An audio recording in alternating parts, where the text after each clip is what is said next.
Hello students. हमने alcohols के बारे में भी पढ़ लिया, फिनोल्स के भी हमने प्रॉपर्टीज़ कर ली है ना।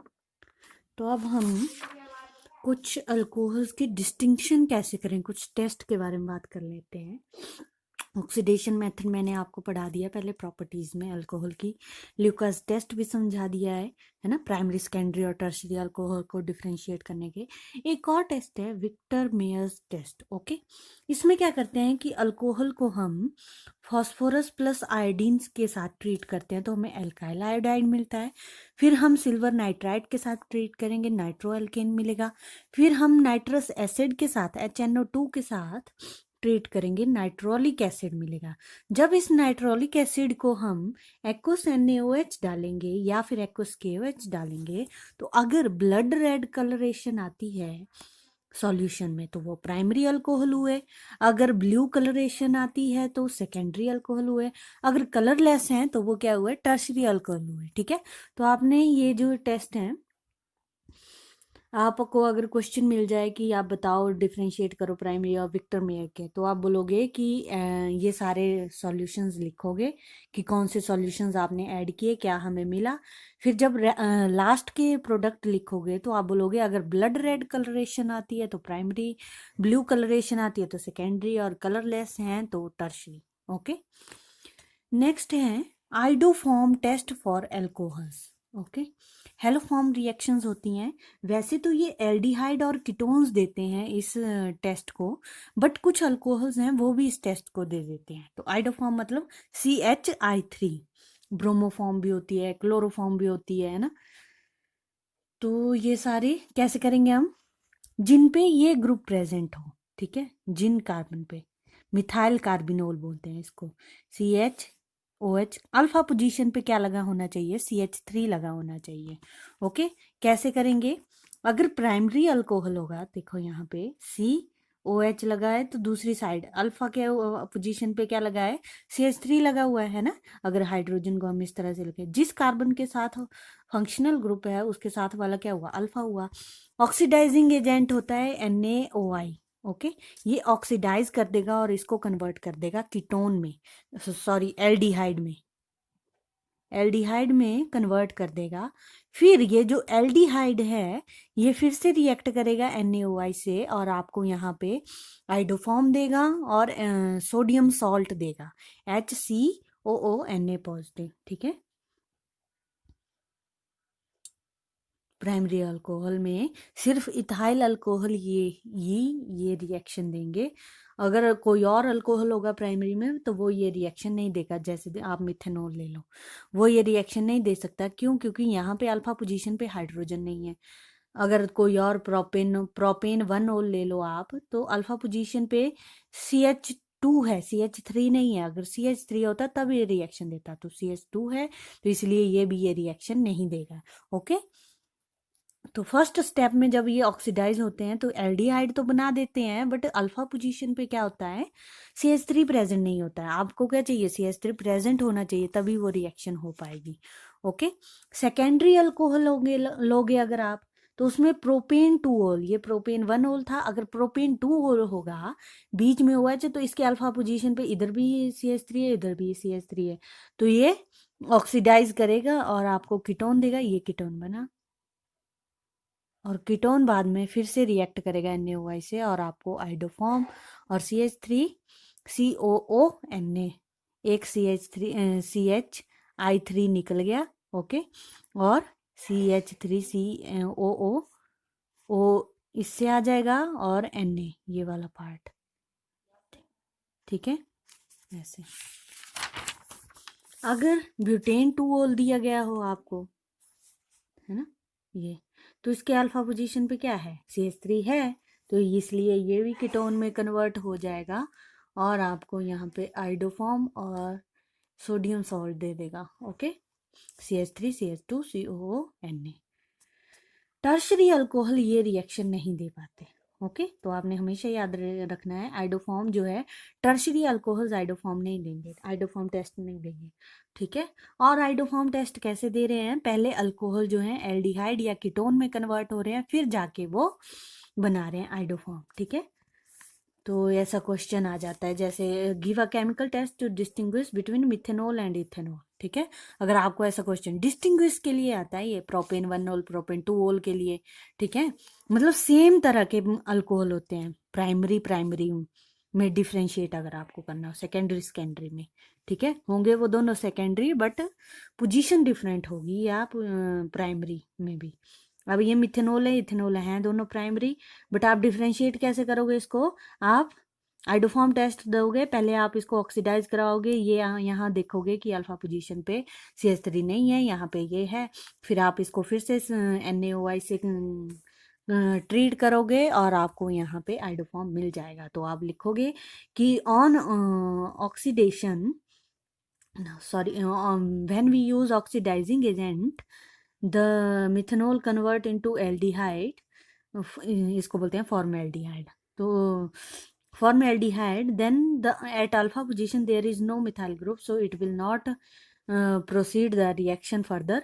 And in ethanol, if we use oxidizing agent NaOI, it will convert into aldehyde, and at alpha position there is presence of CH3 methyl group, and it will further, when treated with NaOI, it will give up iodoform and sodium salt. Okay, that's why this is ethanol, this is methanol।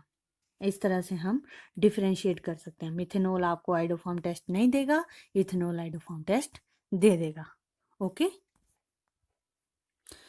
कुछ important alcohol हैं जैसे methanol और ethanol. ठीक है, वैसे तो आपके syllabus से यूजेस कट कर दिए गए हैं, डिलीट कर दिए हैं, बट फिर भी आप देख लो इसमें कि क्या पता कई बार क्वेश्चन आ ही जाए। जैसे ये मिथेनॉल है, इसको हम वुड स्पिरिट भी बोलते हैं। क्या बोलते हैं? Would spirit. ओके, और ये ऑब्टेन होता है कार्बन मोनोऑक्साइड और 2H2। ठीक है, नेचुरल गैस यूज करते हैं हम। ठीक है, वाटर गैस बोलते हैं इसको, कार्बन मोनोऑक्साइड को वाटर गैस। और टेम्परेचर लेंगे 573 टू 673 केल्विन, और 200 टू 800 300 एटमॉस्फेरिक प्रेशर। ओके, और आपको कॉपर, जिंक और क्रोमियम के ऑक्साइड्स लेने हैं। ठीक है, और ये आपको मिथेनॉल बना देगा। स्टार्टिंग मटेरियल कार्बन मोनोऑक्साइड और H2 ही है। ठीक है, प्रॉपर्टीज ये है कि ये कलरलेस लिक्विड है, बॉइलिंग पॉइंट इसका 37.5 केल्विन है, पॉइजनस है, drinking of even small quantities of methyl alcohol causes blindness. अगर आप बहुत कम क्वांटिटी को भी ड्रिंक कर लोगे तो आपको आप अंधे हो सकते हो। ठीक है, ब्लाइंडनेस कॉज कर देता है, और लार्ज क्वांटिटी में cause even death. It gives all the general reaction of alcohols. Uses क्या है कि ये सॉल्वेंट यूज होता है इन पेंट्स, वार्निशेस, सेलुलाइड में, और मैन्युफैक्चरिंग में भी यूज होता है। फॉर्मेल्डिहाइड मैन्युफैक्चरिंग मतलब इंडस्ट्रियल लेवल पे। ओके, और एज अ प्रिजर्वेटिव यूज हो जाता है। फॉर्मेल्डिहाइड जो है हम प्रिजर्वेटिव यूज करते हैं बायोलॉजिकल स्पेसिमेंस को रखने के लिए, ताकि वो ज़्यादा समय तक वैसे के वैसे रहें, उनके जो पार्ट्स हैं वो डिस्ट्रॉय ना हो जाए। ठीक है, और फॉर्मेल्डिहाइड रेजिन बनाने के काम भी आता है, bakelite, melamine, formaldehyde, urea formaldehyde. Okay, और डीनेचरिंग इथाइल अल्कोहल को भी काम आ जाता है। ठीक है, जो कि फिर अनफिट होता है, to make it unfit for drinking purposes. Anti freeze भी यूज होता है ऑटोमोबाइल्स, रेडिएटर्स में, और पेट्रोल का सब्स्टिट्यूट भी है परफ्यूम्स में, ड्रग्स में, वार्निशेस में। ये एज मैन्युफैक्चरिंग में यूज होता है। ओके, इथेनॉल जो है आप शुगर से भी बना सकते हो और स्टार्च से भी बना सकते हो। ठीक है, शुगर से कैसे बनाओगे? सक्रोज लोगे, वाटर के साथ इन्वर्टेज एंजाइम लोगे, और ये कन्वर्ट हो जाएगा ग्लूकोज और फ्रक्टोज में।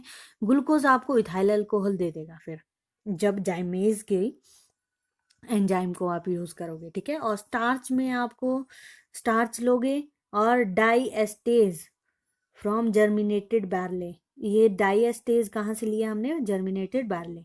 और ये इन्वर्टेज जाइमेज ईस्ट से लिए। ठीक है, माल्टोज बनाएगा, और माल्टोज जो है कन्वर्ट हो जाएगा ग्लूकोज में in the presence of enzyme maltase, जो कि हमने लिया ईस्ट से।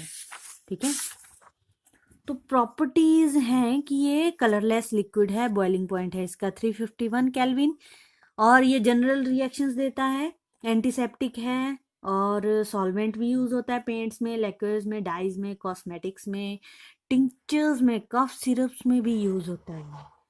और स्टार्टिंग मटेरियल है इथर की, क्लोरोफॉर्म की, आइडोफॉर्म की, एसिटिक एसिड की मैन्युफैक्चरिंग में, एसिटाल्डिहाइड भी है, ठीक है। और इम्पॉर्टेंट बेवरेज है बियर, रम, विस्की वगैरह, ठीक है। In scientific apparatus such as thermometer and spirit levels, तो यहाँ पे भी थर्मोमीटर वगैरह में भी ये यूज हो जाता है, ठीक है। फ्यूल यूज होता है स्पिरिट लैम्प्स में, ठीक है, लैम्प्स देखे ना आपने, उनमें भी यूज होता है ये, स्टोव्स में।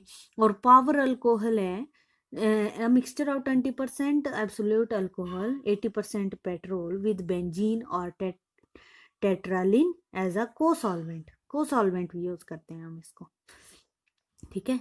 और ये भी एंटी फ्रीज है, सॉल्वेंट है किसके लिए, एक्सट्रैक्शन एंड क्रिस्टलाइजेशन के लिए। तो ये मैंने जनरली बता ले, आप पढ़ लेना अगर क्वेश्चन पेपर में आ गए तो, ठीक है। वैसे तो यूजेस आपके हैं नहीं इस चैप्टर में, ओके।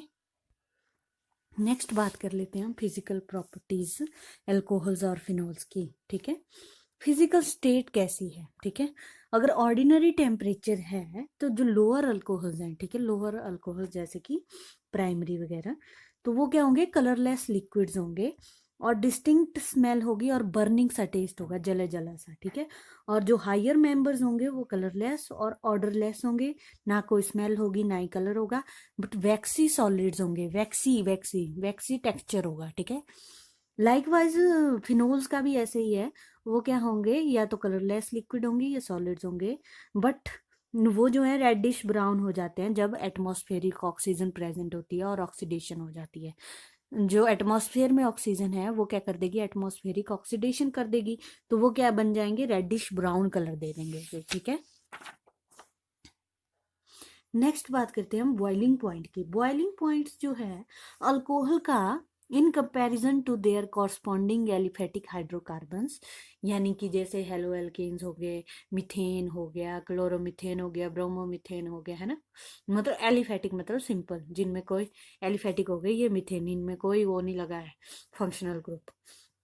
क्लोरोमिथेन हो गए, ब्रोमोमिथेन, इनसे काफी ज्यादा हाइयर जो है बॉइलिंग पॉइंट होता है। यहाँ पे देख लो, मिथेन का 90 है, क्लोरोमिथेन का 249 है, ब्रोमोमिथेन का 278, मिथेनॉल का 337.5।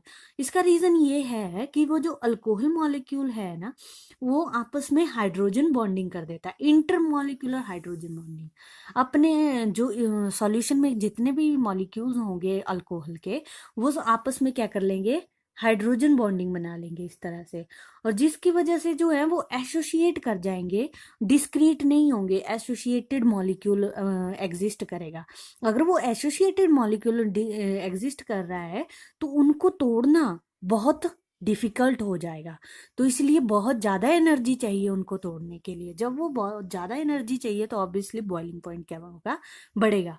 बट जब इनकी ब्रांचिंग होती जाएगी, ठीक है, जैसे प्राइमरी, फिर सेकेंडरी, फिर टर्शरी में सबसे ज़्यादा ब्रांचिंग होती है, तो ब्रांचिंग अगर बढ़ेगी तो सरफेस एरिया क्या कर जाएगा, डिक्रीज कर जाएगा, और अगर सरफेस एरिया डिक्रीज कर जाएगा तो बॉइलिंग पॉइंट भी डिक्रीज कर जाएगा। तो इन बॉइलिंग पॉइंट में जो अल्कोहल में जो आपका कंपैरिजन करना हो प्राइमरी सेकेंडरी टर्शरी में, तो प्राइमरी का बॉइलिंग पॉइंट सबसे ज़्यादा, फिर सेकेंडरी का, फिर टर्शरी का। टर्शरी का क्यों है कम, क्योंकि उसमें ब्रांचिंग ज़्यादा है, इसलिए सरफेस एरिया कम हो गया, और सरफेस एरिया अगर कम हुआ तो बॉइलिंग पॉइंट क्या हो गया, वो भी कम हो गया। तो यहाँ पे एग्जांपल भी दिए हुए हैं, जैसे प्राइमरी है तो इसका 390 है, ये भी प्राइमरी है बट इसमें ब्रांचिंग हो गई है, 2 मिथाइल प्रोपेन 1 ओल हो गया है, ठीक है। तो इसका 381, 390 से 381 चला गया, ठीक है। फिर बिटेन 2 ओल, ये सेकेंडरी है, इसका 373, और ये टर्शरी है 2 मिथाइल प्रोपेन 2 ओल, ठीक है, इसका 356। तो आप देखो यहाँ पे जितनी जितनी ब्रांचिंग होती जा रही है बॉइलिंग पॉइंट कम होता जा रहा है, ठीक है। और अगर मॉलिक्यूलर मास बढ़ता है तो बॉइलिंग पॉइंट जो है इंक्रीज कर जाता है, ठीक है।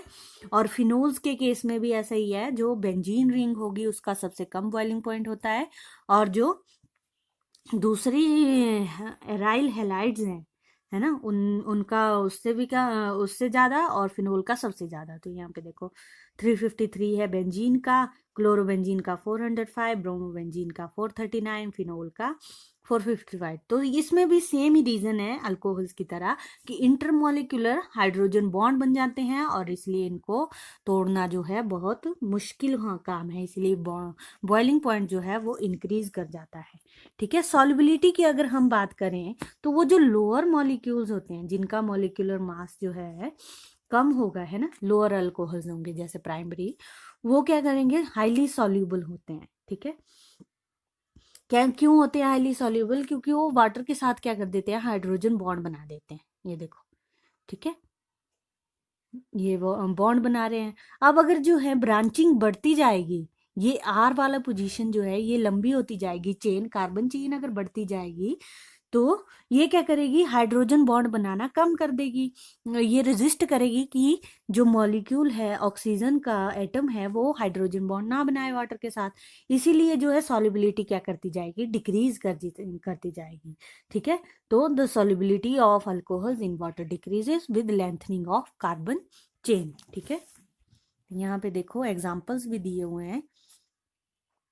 एन ब्यूटाइल अल्कोहल की सॉल्युबिलिटी है 7.9, एन पेंटाइल अल्कोहल की है, अब पेंटाइल मतलब 5, ये 4 थे, ये 5, 2.3, हेक्साइल मतलब 6, 0.6, हेप्टाइल मतलब 7, 0.2। तो जितनी ज़्यादा ब्रांचिंग, जितनी कार्बन चेन लंबी होती जा रही है उतनी सॉल्युबिलिटी कम होती जा रही है।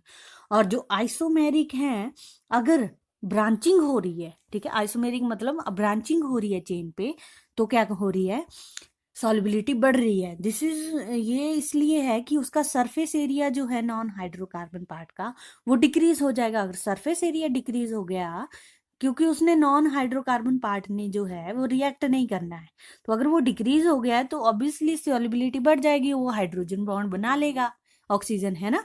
तो ये देखो एन ब्यूटाइल अल्कोहल में 7.9, आइसोब्यूटाइल अल्कोहल मतलब बीच में आ गया OH, ठीक है, तो उसकी सॉल्युबिलिटी 10, सेकेंडरी ब्यूटाइल अल्कोहल 12.5। ये मैंने आपको स्ट्रक्चर बताए हुए हैं, ये आपको अब वहां से देखने पड़ेंगे। ठीक है, tertiary butyl alcohol infinity, solubility क्या हो गई, इन्फिनिटी हो गई इसकी सॉल्युबिलिटी। ठीक है, इसी तरह से फिनोल की बात कर ले हम, तो फिनोल्स जो हैं हाइड्रोजन बॉन्ड बना लेते हैं। ठीक है, और वो सॉल्यूबल होते हैं, बट जो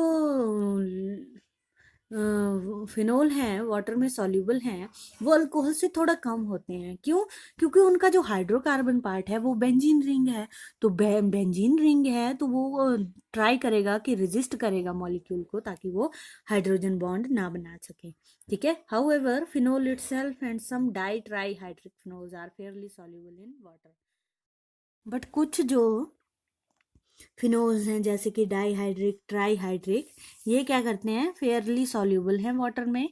और जो लार्ज हाइड्रोकार्बन पार्ट है वो उसकी वजह से ये क्या है, ऑर्गेनिक सॉल्वेंट में भी सॉल्यूबल है। ठीक है, जैसे कि इथर, अल्कोहल, इनमें क्या है, ये सॉल्यूबल है। अब ये जो अल्कोहल है ये क्या बनाते हैं, एल्कोहोलेट्स। ठीक है, एल्कोहोलेट्स बनाते हैं, जैसे कि मिथेनॉल, इथेनॉल, ये क्या करेंगे, रिएक्ट करेंगे एनहाइड्रस कैल्शियम क्लोराइड या मैग्नीशियम क्लोराइड से और सॉलिड डेरिवेटिव बना देंगे जिसको हम एल्कोलेट्स बोलते हैं। ठीक है, तो ये देखो यहाँ पे मिथेनॉल कंबाइन कर रहा है कैल्शियम क्लोराइड के साथ, तो ये क्या बन रहे हैं, एल्कोलेट्स बना रहे हैं। ये इथेनॉल, ये कैल्शियम क्लोराइड, ये एल्कोलेट बन गया। ठीक है, तो इसी वजह से जो है alcohols can not be dried over anhydrous calcium chloride और मैग्नीशियम क्लोराइड। इसीलिए जो है अल्कोहल जो है वो ड्राई नहीं हो पाते हैं एनहाइड्रस कैल्शियम क्लोराइड और मैग्नीशियम क्लोराइड। फिजियोलॉजिकल एक्शन भी है, कुछ अल्कोहल जो है फिजियोलॉजी पे भी एक्ट कर जाते हैं हमारी बॉडी के, जैसे कि मिथेनॉल जो है पॉइजनस है, वो ड्रिंकिंग पर्पस के लिए नहीं यूज होता है। ठीक है, वो ब्लाइंडनेस कॉज कर देता है। इथेनॉल जो है उसका इंटॉक्सिकेटिंग इफेक्ट है, मतलब वो टॉक्सिन्स को रिमूव करता है, इसीलिए उसको हम यूज करते हैं ड्रिंकिंग पर्पस में। ठीक है, तो ये थी प्रॉपर्टीज कुछ अल्कोहल की। Okay, thank you.